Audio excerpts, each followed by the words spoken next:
আঁকোৱালি লৈ আমি নিজৰ মাতৃভাষা নাজানো বুলি কোৱাটো কিন্তু গৰ্বৰ কথা নহয়। আজিকালি বহুত সময় কয় যে হে মই অসমীয়া পঢ়িবই নাজানো। সেইটো আচলতে আমাৰ বাবে লজ্জাজনক কথা। তৃতীয় মানটো হৈছে নিজ মাতৃভূমি। নিজ মাতৃভূমিক বাদ দি আমি কেতিয়াও নিজৰ সফলতাৰ বাট অংকিত কৰিব নোৱাৰোঁ। নিজৰ মাতৃভূমিসকলকে যদি আমি পাহৰি থাকোঁ নিজে কোনখিনিত সফল আমি।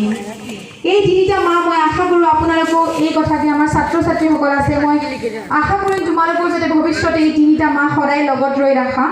কাৰণ যদি জীৱনত সফল হ'ব বিচাৰিছা তেতিয়াহ'লে এই তিনিটা মাহৰ আশীৰ্বাদ কিন্তু নিজৰ সদায় লগত লাগিব।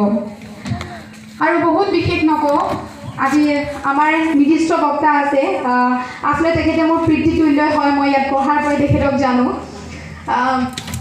তেখেতৰ কথাও আমি শুনিব লাগিব, আগৰ পৰাই শুনি আহিছোঁ আৰু আজি ময়ো শুনিম আকৌ এবাৰ আপোনালোকৰ লগতে।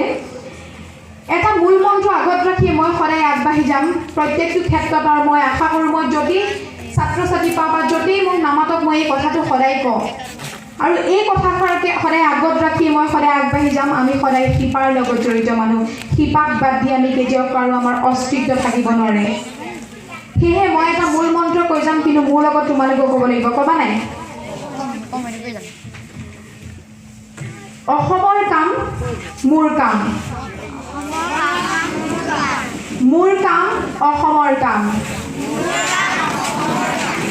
অসমৰ সন্মান মোৰ সন্মান,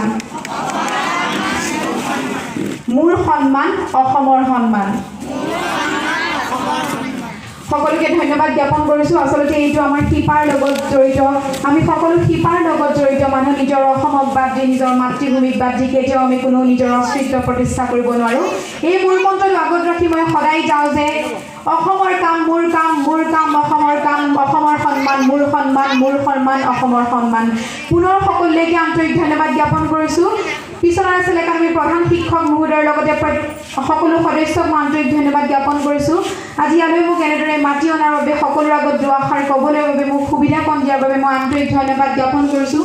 মই কৈছোঁ উপদেশ দিব পৰা বা বক্তৃতা দিব পৰা অভিজ্ঞতা বা যোগ্যতা মোৰ নাই, তথাপি কিছুমান সৰু সৰু নিজৰ অভিজ্ঞতা, নিজে ব্যক্তিগতভাৱে অনুভৱ কৰা কিছুমান কথা মই আপোনালোক সকলোৰে আগত অৱগত কৰিছোঁ। যদিও কিবা ৰৈ গৈছে মোৰ পৰা, যদি কোনোবাখিনিত ভুল হৈছে তাৰ বাবে মই ক্ষমা প্ৰাৰ্থী। এটাই কথা, আমি জিলিকিম লুইটক জিলিকাম। ধন্যবাদ। জয়টো পিছলা নেশ্যনেল একাডেমী, জয় আই অসম। ধন্যবাদ।